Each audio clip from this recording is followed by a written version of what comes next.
Alrighty, I'm just going to quickly run through kind of how I did it, and then I'm just going to show the scripting. This is a first iteration of this. I still got to do like a point integration and things like that, but it's basically, it's basically done. It's functional. So yeah, we'll just for the way that it actually works is it has this like a dummy board or something like that, just like an extra object or something that the enemies can hit, because they don't actually hit these white boards here. Just because it gets really complicated when you're trying to assign multiple targets and then have them consistently go for the boards and all that jazz. So it's a lot nicer just having a single object that they all focus on that breaks all the boards when they hit it. So that's what this is. And of course we have our AI spawning right behind it. But all we're doing is setting the AI targets, or the target for the AI to be this board, our dummy board, and then they just attack it, and every time they attack it, it breaks down, or I should say it deletes one of these boards. And it just goes through a list, like these are compiled into a list of boards essentially, and it just runs through the list and sees if, okay, when they hit the dummy board, is board number one alive? If it is, it just breaks it and ends there.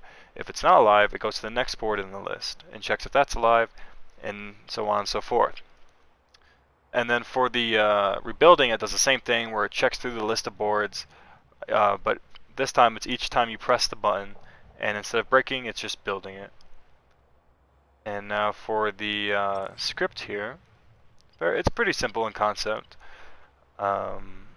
Let's see here. So just on squad spawned, I always like to wait like 3 to 4 seconds after spawning in like AI and then wanting to mess with them in any way. Just because for some reason it doesn't work if you do it right after they spawn in.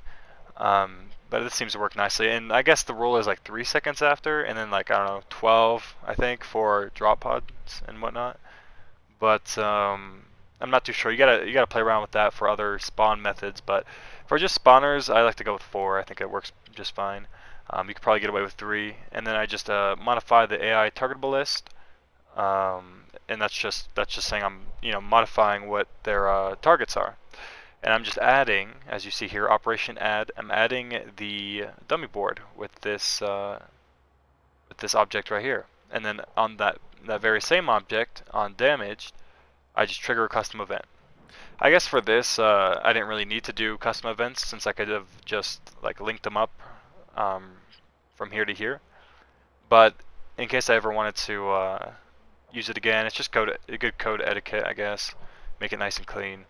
But all I'm doing is when it's damaged, it's detecting if the damage was by an AI. So get is AI, and that will be in the advanced AI tab. It's really weird. I don't know why it's there, but and then after, if that's true, it just runs the board break event. And all that does is run through the list. So it checks every single board to see if it is one at a time to see if they're alive or not.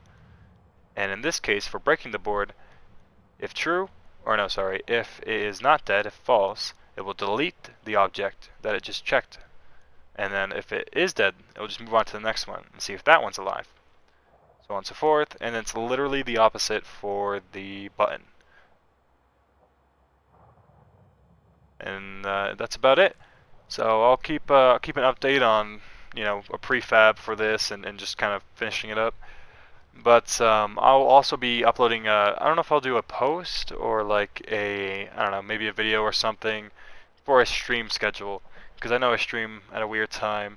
But I will be streaming here on YouTube. I'm going to keep going at that, and I'll be streaming Minecraft, Halo, and Lethal Company, of course. But until then, I will see you later, friendos. Adios.